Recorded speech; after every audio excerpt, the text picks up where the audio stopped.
네, 여러분 안녕하세요. 반갑습니다. 이번 영상에서는 계속해서 단백질 대사를 중심으로 해서 설명드리겠는데요. 특히 단백질 대사가 증가하는 그런 그 상황이라고 볼 수 있는 장시간 그 운동하는 상황, 그리고 이것이 이제 공복 상태에서 운동하는 그런 상황에서 단백질이 에너지원으로 참여하는 그 비율이 높아지게 되고요. 그러한 결과로 인해서 필연적으로 요소나 요산과 같은 또 암모니아와 같은 질소 화합물의 생성이 증가하게 되죠. 그 결과로 인해서 또 운동 피로가 초래될 수가 있는데요. 그러한 그 질소 화합물들의 생성과 처리 과정, 그리고 그것이 운동 피로와 어떻게 연관될 수 있는지 그 기전에 대해서 설명드리는 그런 영상이라고 말씀드리겠습니다. 먼저 이제 말씀드렸듯이 단백질이 에너지원으로 참여하게 되면 그것은 이제 간에서 이 아미노산을 포도당이나 또 케톤체 또 지방을 합성하는데 그런 형태로 이 간에서 아미노산을 가공 처리한다 이렇게 볼 수 있는데요. 그 과정에서 필연적으로 발생하는 것이 이 아미노산으로부터 아미노기를 제거하는 것이죠. 그래서 이 아미노기를 제거한 다음 나머지 아미노산의 탄소 골격을 가지고 포도당을 생성하거나 케톤체를 만든다고 할 수 있습니다. 근데 이렇게 떨어져 나온 아미노기는 필연적으로 수소와 결합하여 암모니아라고 하는 수용성 가스를 생성을 하게 되는 것이죠. 바로 오늘 이 시간은 바로 이러한 과정을 중심으로 해서 설명드리겠지만 일단 아미노산 중에서 이 포도당을 만드는 아미노산이 있고 또 케톤체를 만드는 아미노산이 있고 이 두 가지를 다 만들 수 있는 아미노산이 있다고 하는 것입니다. 일단 류신과 라이신은 포도당을 만드는 데 쓰여지지 못하고 오로지 케톤체만을 생성하는 데 쓰여진다. 이 점을 기억하면 참 유용하게 쓰여질 수 있을 것 같습니다. 그 다음에 이제 류신이나 라이신은 아세틸코에일을 생성을 하고 통해서 케톤체를 생성하거나 또 뭐 지방을 합성하는 데 쓰여지게 되겠죠. 반면에 류신과 라이신을 제외한 모든 아미노산은 즉 단백질을 구성하는 아미노산 중에 즉 20여 종의 아미노산 중에 18개의 아미노산은 포도당을 만드는데 간에서 포도당을 새롭게 만드는데 쓰여질 수 있다라고 하는 것이죠.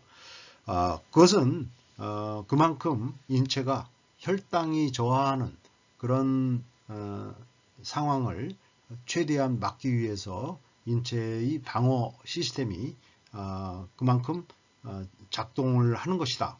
즉 혈당의 유지가 그만큼 인체의 조절에 굉장히 중요한 그런 그 의미를 가지고 있는 것이다 라는 것을 보여주는 것이죠.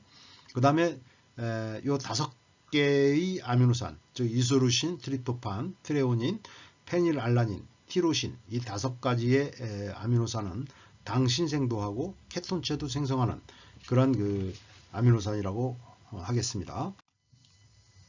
자, 이 그림은 장시간의 지구성 운동, 그것도 밥을 먹지 않고 공복 상태에서 그런 운동을 수행했다는 것을 상정했을 때 이러한 형태의 근단백질이 에너지원으로서 전환되어서 보급되는 그런 그 과정을 보여주는 그림이라고 할 수 있는데요. 바로 이제 잘 알려진 알라닌 글루코스 회로라고 하는 것이죠. 그래서 장시간 지구성 운동을 수행한 결과로 인해서 혈당이 저하되면 이것은 부신 피질로부터 코티솔이라고 하는 호르몬의 분비를 자극하게 되죠. 그러면 이제 코티솔의 분비가 더욱더 커지게 되는데 이 코티솔이 이 근단백질의 분해에 가장 중요한 역할을 하는 호르몬이라고 할 수 있습니다. 그래서 근단백질이 분해돼서 나온 아미노산에서 바로 이 탈아미노 과정을 통해서 이 질소 성분이 빠져나오게 되면 이것은 이렇게 빠져나온 암모니아는 알파케토 그루타르산과 결합해서 합쳐져서 글루탐산이라고 하는 또 다른 아미노산을 형성하게 되는 것이죠. 바로 이 과정을 아미노산 전이 과정이다, 이렇게 이야기를 할 수 있는 것이고요. 이 알파케토그루타르산은 TCA 사이클 또는 크랩스 사이클이라고도 그러죠. 이 크랩스 사이클의 중간 물질이죠. 그래서 시트르산, 구연산 회로의 첫 번째 물질인 구연산, 즉 시트르산이 산화되어서 수소를 방출하고 전자를 방출하면서 알파케토그루타르산으로 변하게 되는 것이죠. 바로 이 알파케토그루타르산이 바로 이 질소 성분과 결합을 해서 글루탐산이라고 하는 아미노산을 만들게 되는데요. 이 글루탐산을 통해서 이 질소 성분이 피루부산에게 전달되는 것이죠.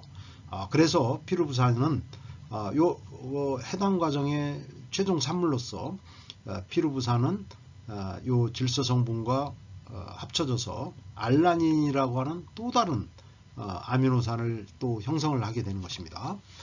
이렇게 알라닌이라고 하는 질소 성분이 들어가서 알라닌이라고 하는 그 또 다른 아미노산을 형성을 하게 되고요. 이 알라닌이 결국은 간으로 보내지게 되는 것이죠. 이제 간에서는 다시 질소 성분을 아민기를 떼어내고 이것은 알파 케토그루타르산과 다시 합쳐지게 돼서 글루탐산을 또 형성을 하게 됩니다. 이 글루탐산은 이후에 아르기닌, 프롤린, 글루타민과 같은 또 다른 아미노산으로 전환될 수 있고요. 이 글루탐산이 다시 알파 케토글루타르산과 전환되면서 이 질소를 성분을 내놓게 되죠. 그러면 이 암모니아가 결국 요소로 전환되면서 이 요소는 혈액 밖으로 나와서 우리 콩팥에 의해서 여과되어서 뇌로 배출되는 그런 과정을 겪게 된다고 하는 것입니다. 여러분이 아마 잘 알듯이 이렇게 아미노산의 형태로 알라닌이라고 하는 아미노산의 형태로 간으로 보내지게 되는데, 이렇게 질소 성분이 암모니아라고 하는 유독성 물질을 받아들일 수 있는, 그래서 받아들여서 독성을 가지지 않는 그런 형태의 그 아미노산의 형태로 간으로 전달된다고 하는 것이고요. 결국 이 알라닌은 질소 성분 아민기를 갖다가 내보내고 다시 피루부산으로 전환이 되고요. 이 피루부산은 해당 과정의 역반응을 통해서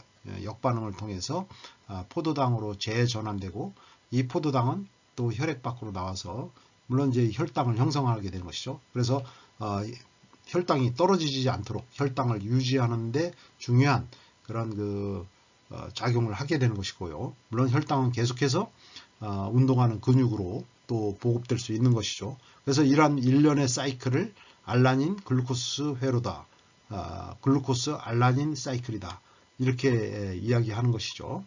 자, 이것이 장시간 우리가 지구성 운동을 수행하게 될 때 운동하는 근육으로부터 이 방출되는 알라닌은 점차 많아지게 된다 라는 것을 지난번 영상에서 말씀드렸는데요. 특히 공복 상태에서는 또 뭐 40분 이 정도 공복 상태에서 중정도 이상의 강도로 운동을 수행하게 되면은 근육에서의 알라닌 방출이 매우 유의미하게 높아지게 된다. 이 점을 말씀드렸습니다. 자, 그러면 이제 다시 이 과정으로 들어가서요. 우리가 이제 이 단백질이 대사되는 그런 과정을 보게 되면은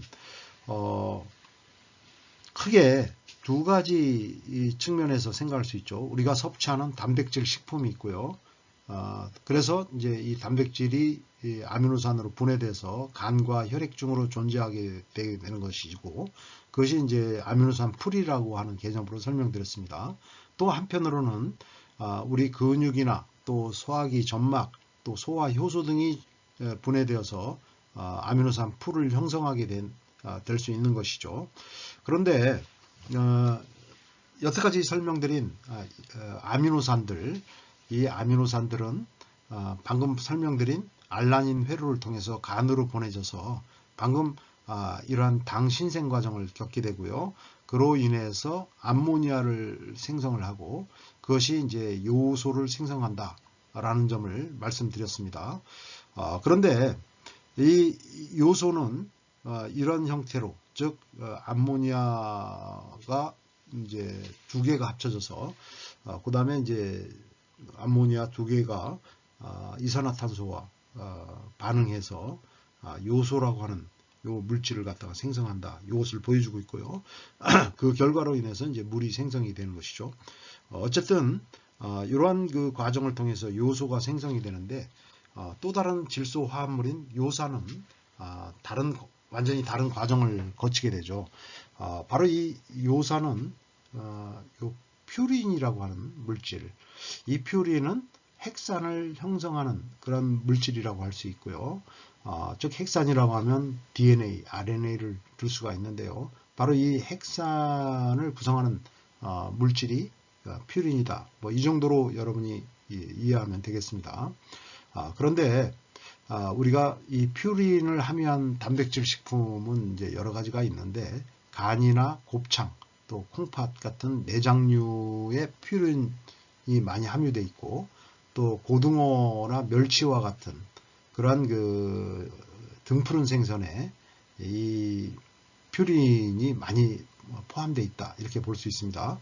그래서 우리가 이제 어차피 동물 단백질 식품을 이렇게 먹게 되면은 동물이든 식물이든 단백질 식품을 갖다가 먹게 되면은 이제 그 세포 핵산을 같이 먹게 되는 것이죠.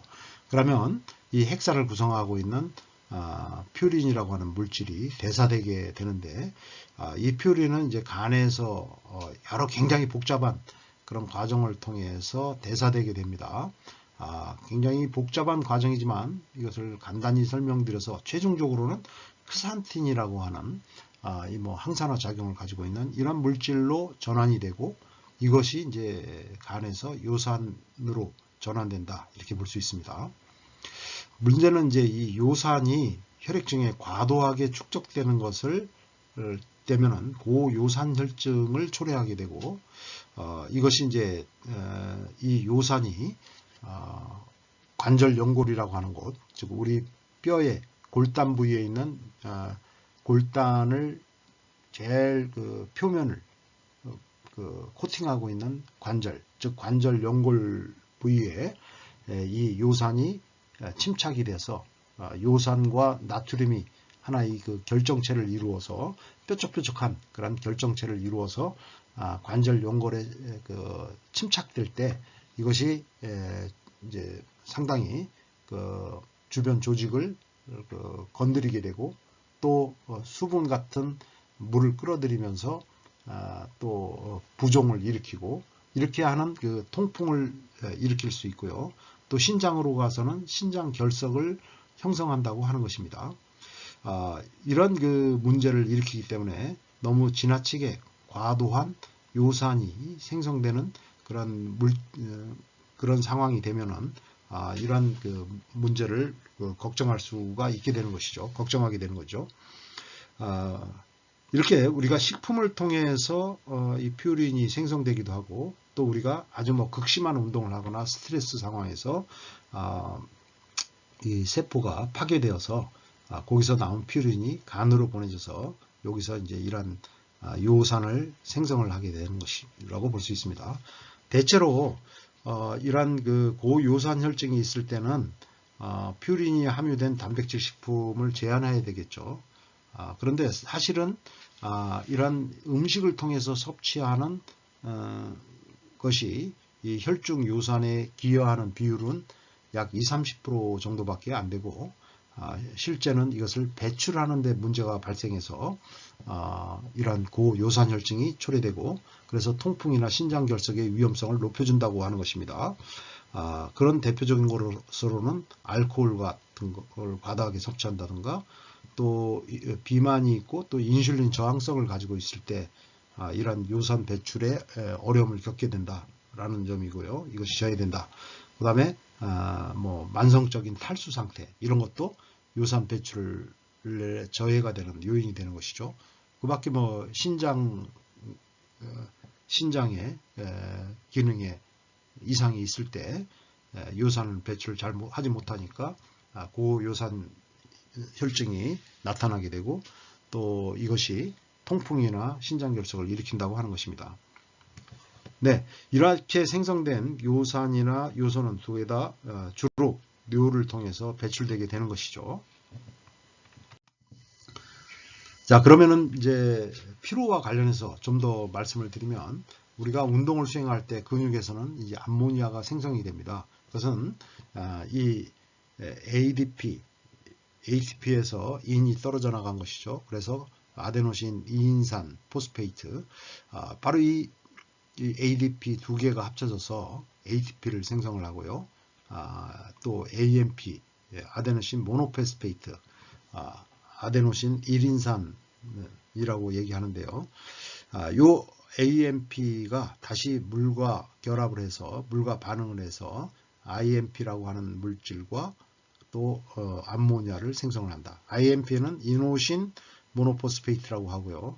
자, 어쨌든 에너지 대사 과정이 활발하게 이루어지게 되면 암모니아도 근육에서 생성된다라는 점을 보여주고 있습니다. 근데 이 암모니아와 암모니아에서 또 수소가 또 결합한 이 암모니아 염은 결국은 근육 세포 내와 또 근육 밖에 이게 축적되면서 또 혈액을 통해서 중추신경에 영향을 미친다고 하는 것이죠. 그래서 뇌에서 여러 가지 뭐 세로토닌과 같은 물질 또 그 밖에 신경 전달 물질의 합성을 저해한다고 하는 것입니다. 자, 이렇게 되면 이것이 이제 중추성 피로의 주된 원인이 된다 이렇게 알려져 있고요. 또 이러한 암모니아가 다량 생성이 되면 근육의 표면막에 영향을 미쳐서 우리가 결국 신경을 통해서 근초라고 하는 근육의 표면막에 신경 자극이 전달이 되고 이 전달된 신경 자극은 근표면막을 통해서 근초를 통해서 쫙 전파되면서 근섬유 내부로 이 자극이 전달되게 되는데 암모니아의 생성은 결국 이러한 자극의 전달을 방해하는 그런 작용을 한다고 하는 것입니다. 또 하나 이 암모니아는 현재까지 연구된 걸로 보면은 크렙스 회로의 속도를 줄이게 된다. 크렙스 회로의 속도를 방해하는 그러한 그 작용을 한다고 알려져 있습니다. 여기 보시면은 알라닌이 피루부산으로 이렇게 전환되면서 질소 성분을 내놓게 되고 이것이 이제 암모니아를 생성하게 되죠. 그런데 이제 이 암모니아는 보다 덜 유독한 요소로서 전환되게 되는데 이렇게 전환되는 회로를 요소 회로라고 하죠. 또는 이제 오르니신 회로라고 얘기합니다. 자, 이 회로에 의해서 요소로 전환되어야 되는데 간 기능이 저하되어서 이것이 암모니아를 요소로 제대로 전환시키지 못하게 되면 이 암모니아가 결국은 이제 순환계에 이렇게 들어가면서 굉장히 그 혈액 중 암모니아 농도도 높아지게 되고 또 이것이 우리 중추신경계에 영향을 미쳐서 말씀드렸듯이 뇌에서 어떤 신경 전달 물질의 합성이 저해되는 그래서 이제 피로가 나타나고 여러 가지 이제 증상이 나타날 수 있다고 하는 것이죠. 그런데 이제 뭐 간성 혼수와 같은 그러한 그 상황도 뭐 이것과 이 그림을 통해서 이해할 수 있는데요. 즉 이러한 생성된 암모니아가 요소로 제대로 뭐 간 기능이 저하돼서 요소로 제대로 전환되지 못하니까 다량의 암모니아가 중추신경계에 영향을 미쳐서 굉장히 이제 극심한 간성 혼수가 되면 극심한 피로를 포함해서 인체에 뭐 심한 타격을 입히게 되는 것이죠.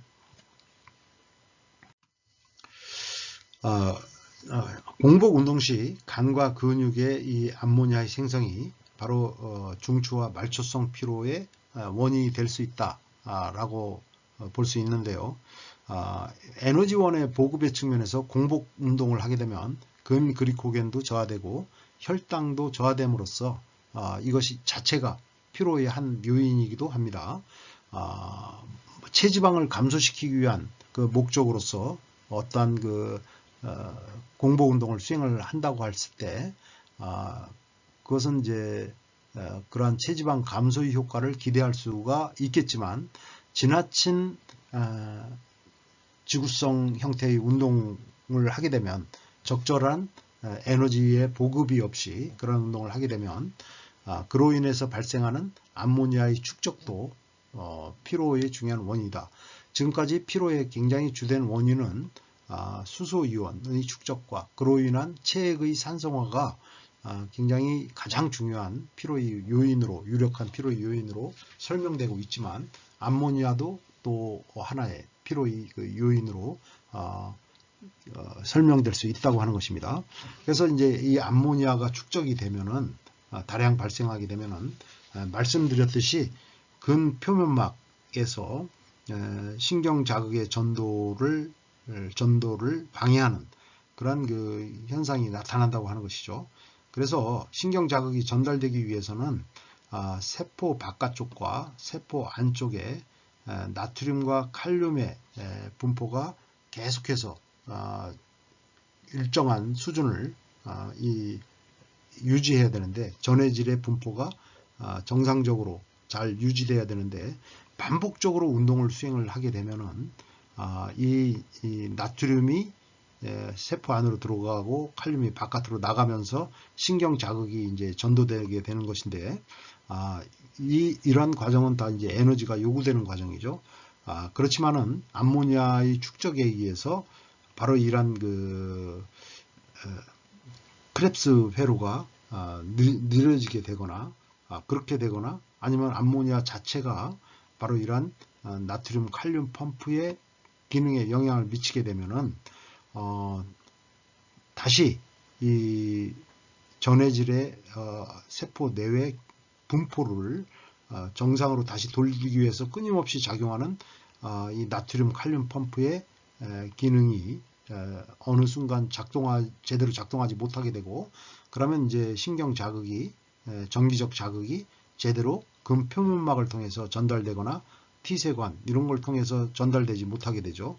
그렇게 되면은 이제 여기서 보듯이 이후에 벌어지는 흥분과 수축 결합 반응이라고 할 수 있습니다. 신경 자극에 의한 근세포의 익사이테이션이 결국 실제 수축성 단백질의 컨트랙션, 즉 액틴이나 미오신의 어떤 상호작용에 의한 근수축작용이 제대로 일어날 수가 없다고 하는 것이죠. 바로 이것이 이제 피로를 설명하는 한 요인이라고 볼 수 있는 것이고요.